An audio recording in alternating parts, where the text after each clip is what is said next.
scared of the future, and I hate my past. Present hurts too much, but I know it won't last. No, it won't last. Welcome to MENTAlk. I'm your host, Dakota, and I'm thrilled to have you join me on this journey. Here at MENTAlk, we dive deep into the often overlooked world of men's mental health, exploring topics that matter to you. From personal stories to insightful guest interviews, we'll cover everything from anxiety, depression, and PTSD. My mission, to break the stigma and promote mental wellness one conversation at a time. Let's embark on this journey together and start making a difference. I've got a brain that wants me dead. I've got a woman that wants me in bed, and I'm somewhere in between, trying not to blow my brains out. Hey guys, we're back. We are back with where we left off on our last story on last podcast and everything regarding the wreck, and I want to talk more about that because I need more time to talk about it, really. So that's why I kind of cut you guys short on everything when we last had spoke about everything that was going on. And, of course, I explained how Tim has always been towards me and how he's always been there. And, Taylor was my best friend, and how she really helped me through a lot of things as well. And so, I really want to I really want to talk about the wreck, and I want to explain everything that's kind of went on with that, or with everyone else, because it's not only affected me, but it's affected everyone, a lot of people, and so it's a hard thing to really talk about, because I wasn't the only one who was affected. Tim, her father, her mom, Marianne, her stepdad, Nolan, not only did they lose Taylor, they lost Megan, and it is a hard thing. And then not only was it the parents who had lost somebody, but their friends or their family, like their other family, like their aunts and uncles and everything, had also lost their nieces. And so it did not only affect me. That's what really makes this so hard, because I wasn't the only one affected. And having to live with that and live with everything that's went on after the fact, and knowing what her mom and me not even knowing what they're going through, but seeing what all they've went through and how they coped with everything, and how it's affected just everyone. And so I guess that's really just the hardest thing to know about it all, because I had built a relationship with her entire family, and I was always with her family. If we wasn't with her family, we were with my family. And that's really the hardest thing, is because knowing that ever since that the wreck had happened, I not only lost Taylor and Megan, I lost her side of the their side of the family, and I can't blame them for anything, and I'm not going to blame them for anything. If anything, I blame myself, because it is my fault, and I will assume responsibility for it, because I was the one driving. And I mean, to start off with the whole story of how I guess everything really happened. Like I told you before, we really didn't bicker. We did not argue. We really didn't fight or anything like that. It was just over, dumb things. She really wanted to get married before we graduated and went to college, so that way we can go to college together. And this particular day that we had argued, it was, November, and she had texted me, and she wanted to go to see the Christmas lights, so Tanglewood. And I wanted to go, but I didn't have the money to go. I had just gotten a car. My grandma had given me her car because she had gotten older, or my granny had gotten older, and So I had a car. Me and Taylor was going everywhere together. We drove back and forth to school. We took her to cosmetology and things like that. So like we were always together. And this day, she really wanted to go, but I didn't really have the money to go because, I didn't have much money in general. But so we ended up bickering back and forth. Well, we decided to go. So me and her, we talked about it. We were good.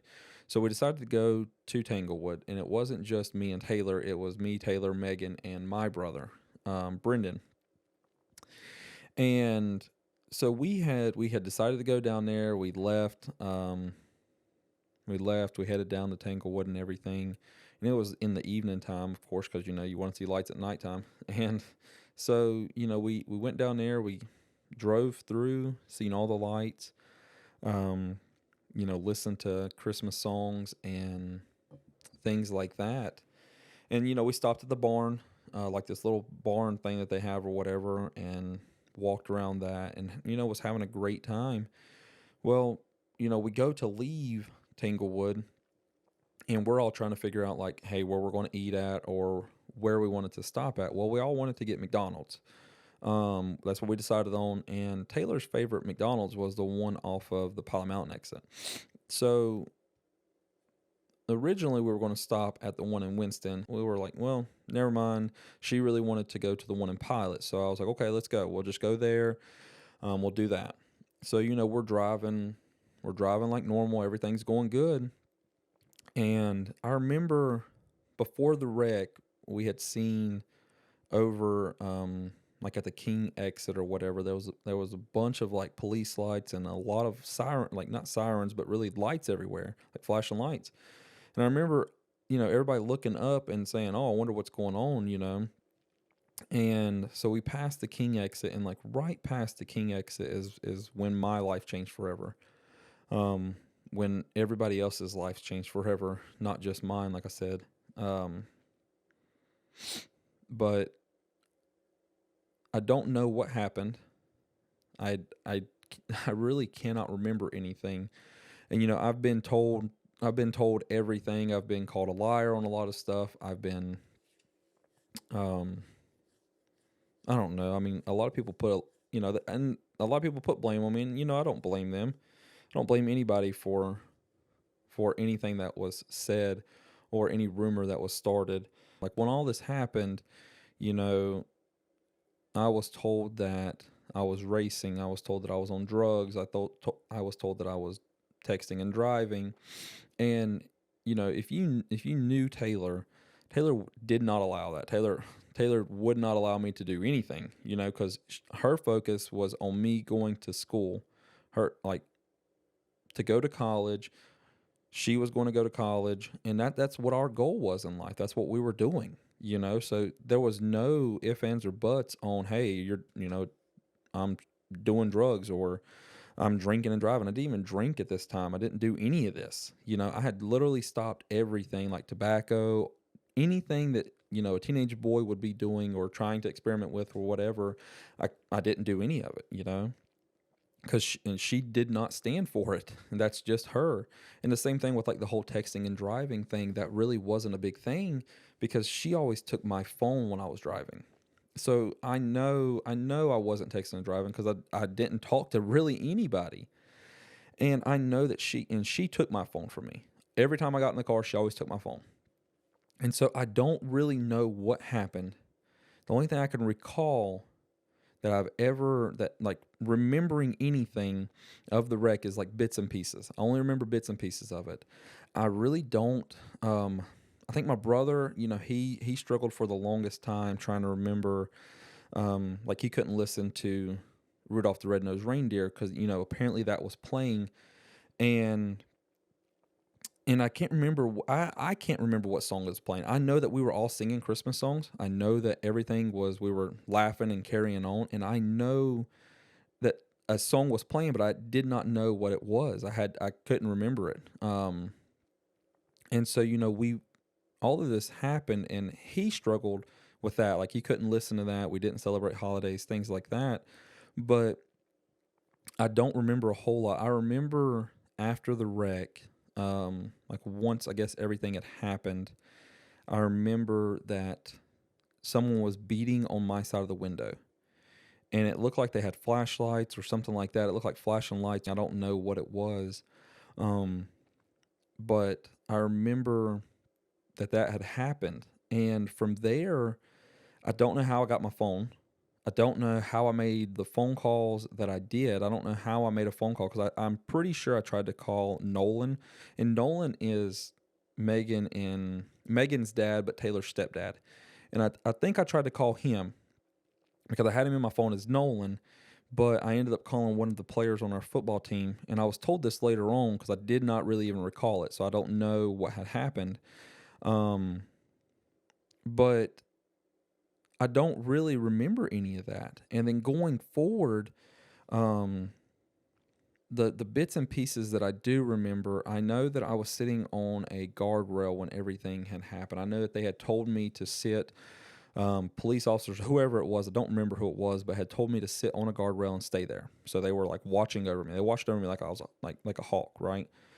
And from there, I remember just sitting there and just thinking and thinking and thinking, and I couldn't remember nothing. Later on, I found out, I had a severe concussion and things like that, but I didn't I didn't remember much of anything. Going forward, like sitting on the guardrail, I remember that the either firefighter or somebody had walked up to me and had told me that they were all gone.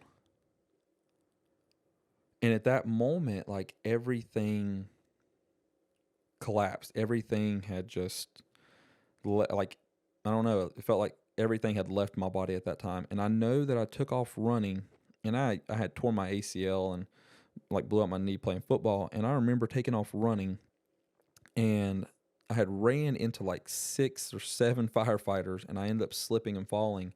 And I don't know why that happened. And it's really been the hardest thing because I don't know, for the longest time I could not drive on the right side of the road, like on the right side of the highway. I could not drive on it because like passing guardrails and things like that was like the hardest thing in general, because we ended up hitting a guardrail and I couldn't do it, especially like where the wreck had happened. I couldn't even bring myself to be around that, and it's not. It was nothing but flashbacks that I had, like a bad memory constantly. Anytime I drove on the right side of the road, I would not do it. Well, I remember that after that night, I know that they had taken me. They put me in a police car. I was sitting in the passenger seat of a car or whatever, and they took me to some place in, I guess, like Royal Hall or somewhere around there, somewhere around King or whatever. And I remember going in, and they're drawing blood. They're pulling. They took my phone from me. I think they took hair follicles. Um, and I remember vaguely all of this happening. It's like it's kind of like my memory goes in and out, like it's flashing, and like I don't know, like how you see like movies go in, and you're in one room, and the next it flashes you're in another room, and then it flashes you're in another room. But that's what my life felt like. I felt like I was in third person. I felt like I could see my entire body outside of. I felt like I could see my body. I guess I don't know. It was really weird. Um, but I remember after that, I don't know where we went. I don't know how I got to where I was going, but I remember walking through two like swinging doors or whatever, like metal doors, and everyone standing in there, and the people that I remember in there, and I don't remember everyone. So there may be more, but I remember that it was her parents, so Marianne and Nolan and Tim, and I don't know who else was there. I have no idea who else was there, and I don't know why. I don't know what really was going on. Honestly, I just know that when I got in there, I seen them, and they're all standing around, and then it's like something smacks me in the face. I see what we're doing, and I remember it so vividly, and it's constantly like a nightmare in my mind. I have nightmares about it, and flashbacks about everything, and that's like the hardest thing. But what it was they were in the room with Taylor and Megan, and I guess they were seeing them for the last time or whatever it may be. I don't know. I don't know why we were. I don't know why we were there, or like why everyone's there and why we were there. I don't know what it was. I don't know if they were having to like verify something. I don't know. I just remember seeing. Remember seeing them just laying there, and they were gone. And it wasn't Taylor. It wasn't Megan. It wasn't. It wasn't. It was them, but you know what I mean. I don't know. It wasn't them to me. It wasn't. You know, I'm used to seeing them smile and I don't know. I don't know. It just wasn't. It wasn't them. And I just remember. I remember this. I remember flashing back to it and everything, and seeing them. There, and seeing Marianne and Tim and all of them crying, and that was really the hardest thing to witness. And I don't know how I got to where we were going like after that, because I think we ended up in the hospital after we had done everything. They had taken my phone. They had done everything they had to do with me, I guess legally. I ended up, I guess, at the hospital where my brother was at, because my brother was life flighted to Baptist. And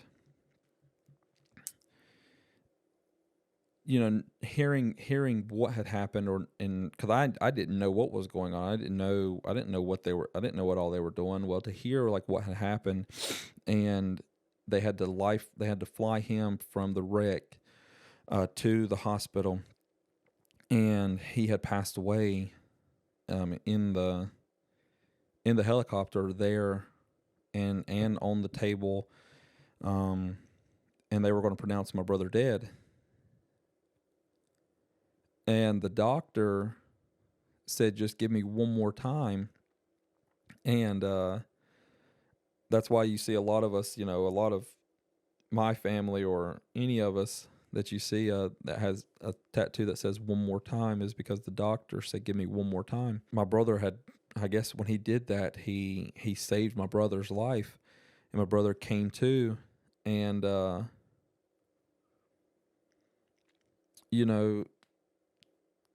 everything that happened, he wasn't only, he didn't come to where, hey, he was okay. He stayed in ICU, and I'm pretty sure they put him in like NICU, if I'm not NICU, but PICU or something like that. He was back and forth in those. I mean, we were in the hospital for, it felt like months after the wreck, constantly going down there. I had to go back to school. I guess we had to finish out everything that was going on, like with like school and stuff. 'Cause like I was about to graduate, and, going and being a part of something that had been, that you've always known, and you had always known with, that I had always known with her, was so difficult going back to. It was so lonely. I didn't have her there by my side. I didn't have, like, I didn't have no one to walk to class with, or this class to, and it was because it was always me and her. And so, I didn't have that anymore. I didn't have, we went home and we watched Grey's Anatomy at her dad's house and ate, and then took her to school and stuff like that. I didn't have that anymore. So I guess that was like really the hardest thing. And it was so difficult, because you not only, as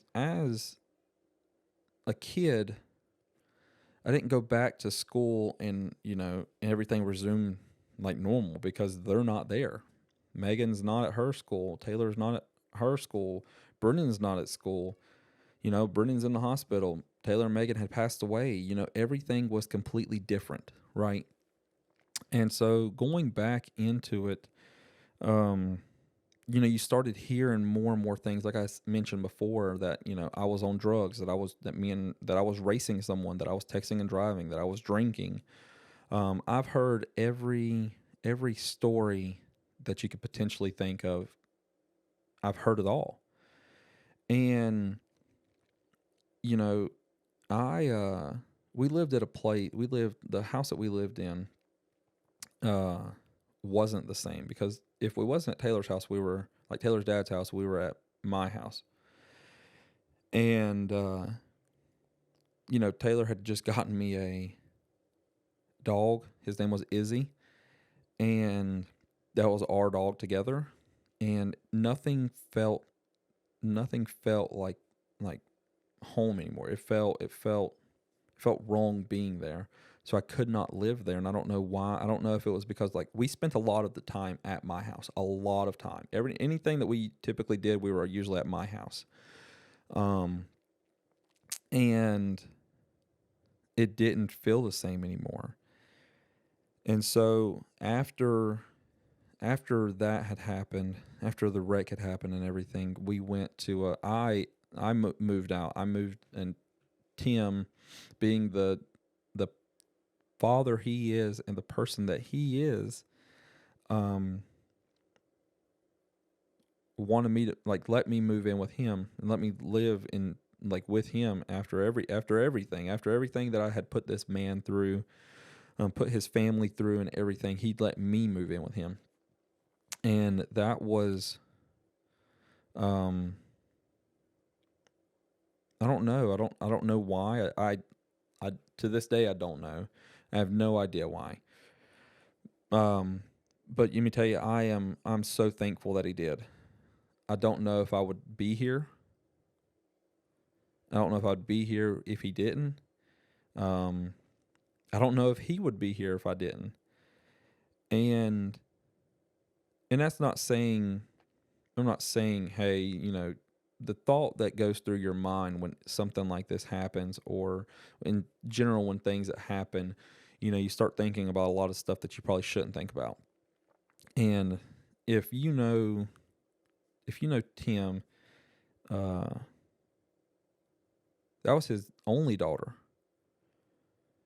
and that was his pride and joy. And I took that from that man. And for him to allow me to move in after that just shows the type of person that guy is. And whether you think it's crazy or not, I don't know. I think he's crazy. And so I agree with you. I really assume that he is the craziest person I know, but it's it's crazy because, we would wake up and I slept on the couch because, his house he has a big house, but at the same time, like when you walk through the foyer and you walk through the main portion of his door, he has a set of stairs that go up to Taylor's room. And I couldn't be nowhere near those stairs. I couldn't go up. I did not go upstairs.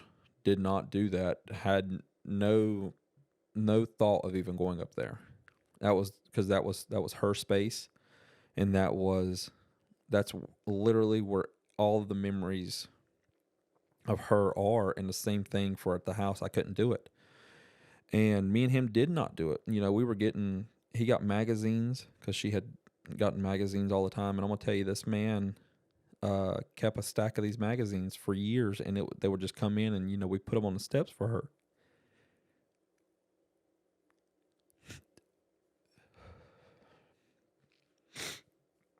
And me and him, we talked a lot. We talked a lot about everything. And I know, I know that.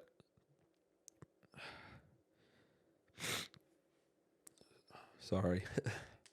I know that deep down inside, like the way I think about it, is that I know that man hates me. I know he does. I know he did. And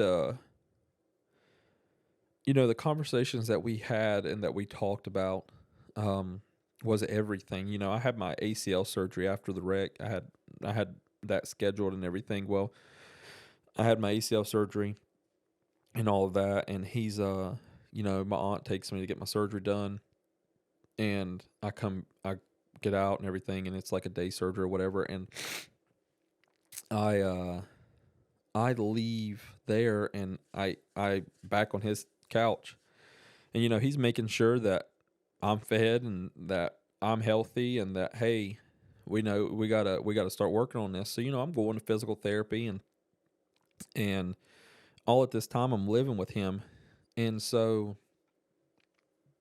uh we're, I don't know, we've done everything together, anything and everything we hung out together all the time. He went to work, I went to school. um he allowed friends to come over. I had so many friends that I hung out with. I had people come over. I had Corbin, Reggie, Cody. I had everybody coming over, Hunter, and I was friends with a lot of people. I was friends with everybody, right? Tried to be. And I'm gonna tell you, like, the people that stepped up and I guess really, helped me through all of this. I can never say thank you enough. But I'll tell you that I will never I don't know how I could ever repay anybody. I don't know how I could ever do any of that, and I don't know how I could ever apologize or say that I'm sorry enough to her family or Tim or anybody out there, that has been affected. I don't know how I could even apologize, or how I could make anything better, you know. And because I can't do it, but I don't know how. I don't know how to express it enough to, my gratitude enough to any of you guys and for being there. And after all of this happened, after, still I was still living with Tim and everything, and I was going to see Marianne as much as I can, and I knew deep down inside that the hatred that she had for me before would come back. I knew that she would just shun me. I knew that it would happen, and it didn't. It didn't. It did not happen with her. No matter how she was, and no matter what people had told her, she would always ask me. She would always talk to me about it. And yes, that was the hardest part. Don't get me wrong. That was the hardest thing to have to deal with on her standpoint and my standpoint, but I cannot blame her. And growing up and now looking back on it and losing a child, and then mine's a totally different loss than what they have done. 100% completely different. But to look back on it and to know now, like, why we ask these questions, or why we grieve the way we do, is crazy. Because Marianne, even though like this happened and she wanted to ask questions, she asked those questions. She did it. She stayed strong. And it was hard for her. It's extremely hard for her, and she grieved a completely different way than Tim did. But they were both Taylor's parents, and Megan, and Nolan, and the same thing with Nolan and Marianne, the way that they dealt with like Megan, it was like with Megan passing everything, it was they're strong. I will tell you that they are the strongest people I know. And everything that had went on from there, after my ACL surgery, and after still seeing Marianne and living with Tim and everything that had happened, we all tried to go back to something normal that we really couldn't even go to. Trying to resume a normal life, and to try to go, back to school or go back to work in Tim's case or Marianne's case, and same thing for Nolan, like to go back to work after something like that had happened, or to go back to school, or in general just trying to resume normal life, is so hard, because everybody is always asking questions. Everybody's always asking, how are you doing, and everything. And there was a lot to come from that people didn't know that we had all dealt with. A lot of things. I know that I didn't want to celebrate holidays. I didn't want to do any of that. And I know that later on in the year, and I'm not, and it was that year. It was the year of the wreck. It was 2014 that Tim had always decorated a tree, and to show you how strong he was, and to just I don't even know how to explain it, but to show that, how strong this man is. um Invited her friends over, and we did a tree. And like I said, this is the hardest thing, because you're trying to resume a normal life, you're trying to be normal again, but there's nothing normal about it. There's nothing normal about this life. There's nothing normal about anything that we were doing, anything that we had experienced, and so that any of us was going through. And so, like I said, we had multiple conversations. We talked about everything, anything imaginable, and he was always there for me. Now, I don't know why. After all of this happened, I'm not thinking about going to school. I'm not thinking about any of that. I'm done with it. I was done with all of that because I didn't want to. Um, I knew that if I didn't do it, I knew that's something that Taylor would be mad at me if I didn't do.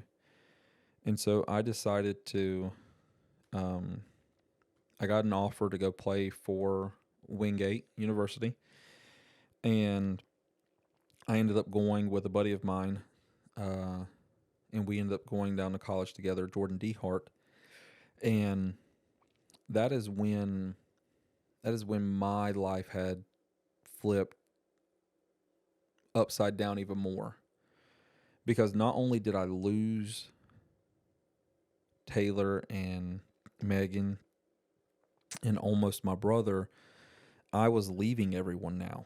I was leaving all of the people that were there for me. I was leaving my support line. I left Tim, I left Marianne, I left my mother, my brother, and I didn't have anything.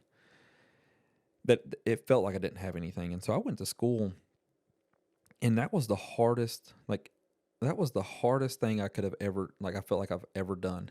Like one of the hardest things that, not necessarily the hardest, but one of the hardest things I've ever faced, like a challenge, that was so hard because I cried every night. I was so homesick. So homesick. I felt like I had lost everybody, and I ended up losing everybody. Like when you go off like that and you're there and you're having to focus on playing football and school, you don't get to come home during like spring ball and stuff like that. So I didn't get to come home a lot until after all that was done. Then when I got to come home, I took every opportunity I physically could to come home.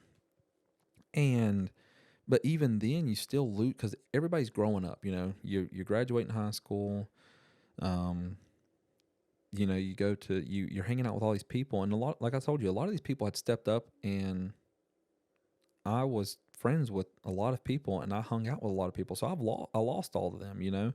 My best friend Corbin, we hung out. We were together every day, and leaving to go to school. Basically I left that behind. He went down there with us and everything. But then when you leave it all, that's where you feel like you're alone, and that's where you're in your head all the time, because like you're not talking to many people. And during spring, like you're the first, like as an athlete, you're the first person on the college campus.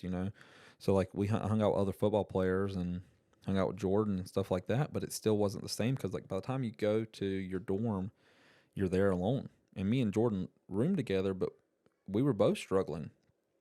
The homesickness was so bad, and I try not to even show it as much, but it was so bad for me because I felt like I felt like I lost everyone. And like I said, when I didn't get to come home, and when I did get to come home, I went to stay with I went and stayed with Tim,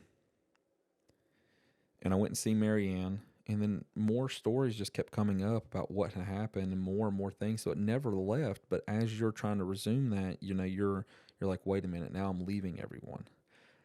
And now not only did Marianne and Tim lose their daughters, now that the fact that I was still seeing them and I was still going to see them, that it felt like I was leaving, like, I felt like I was leaving them too, and that was so hard because I know that what I put them through was so hard on them. And now for me to go off to school, it went back to their house is basically being empty all over again.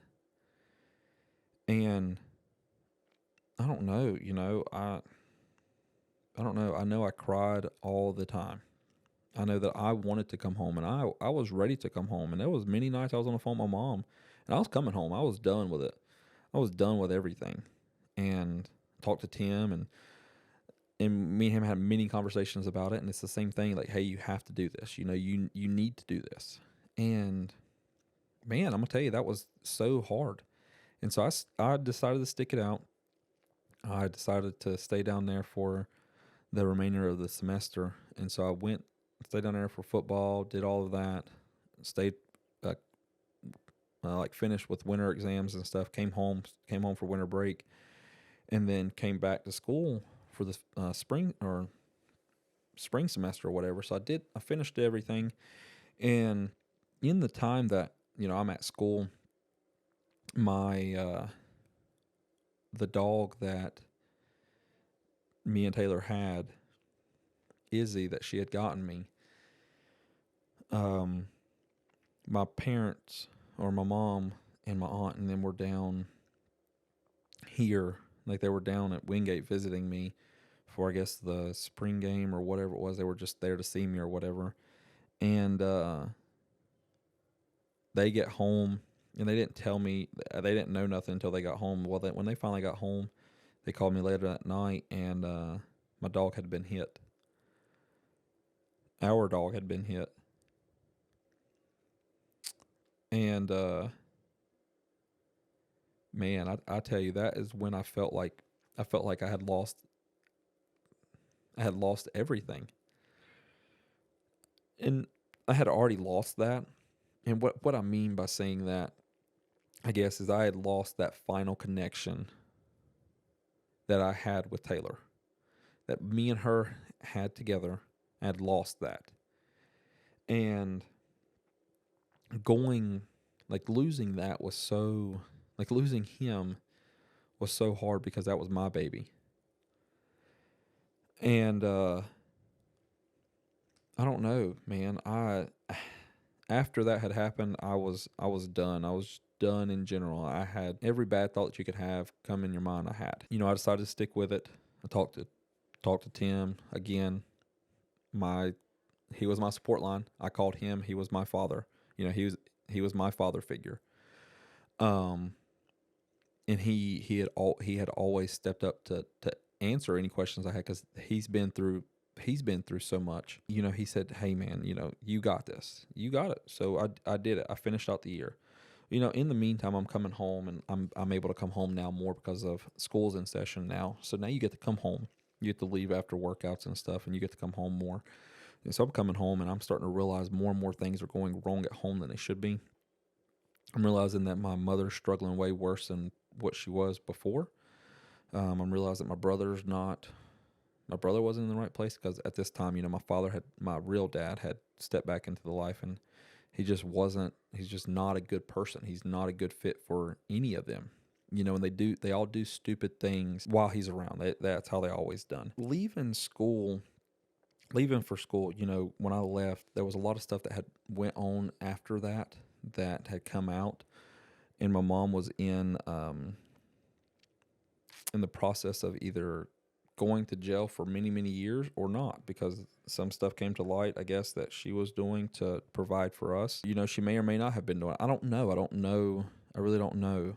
And I know that she had done anything and everything for us.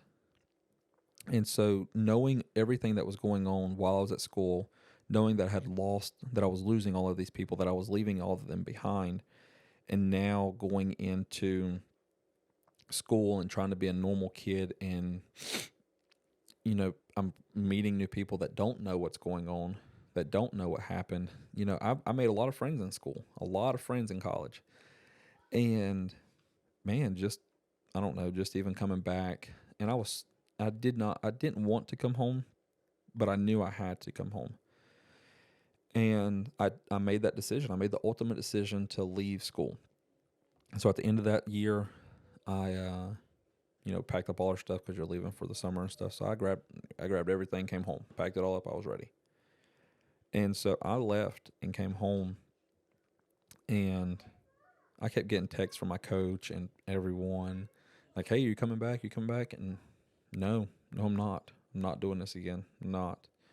And from there, I decided to step up and find us a place to live, a different place than where we were living, because I couldn't live there. And so we moved to a place in Dobson, and because I was done. I couldn't have the memories that I was having at the house. And so like we moved to Dobson, and then that's when I got a job and I started taking care of my mom, and my mom and dad were still they were still together in this time. So, I moved to Dobson. They moved in with me, and I had my own place and got a job at US Sailor, where I met my best friend Austin at the time. And he had his own place and everything, and then he eventually moved in with us, and me and him stayed over on like our side of the house and all. And I mean, really, that's really pretty much it. And I will tell you that even coming home from college, I stayed in connection with Tim and Marianne as much as I could. And Marianne as much as I could, to the point that she was grieving in her own way, and I knew that if I was to be there, it was going to bring back bad memories for her. Now Tim, I lived with him for the longest time, and I talked to him every day. He was the biggest part of my life. We've done everything. Like I said, we talked about everything, done everything a lot together. Played golf and helped me make a lot of life decisions. And that's for a future story, because I want to talk more about him. I want to talk more about the person he is, and how he's always been there. But you guys will hear all of that later on.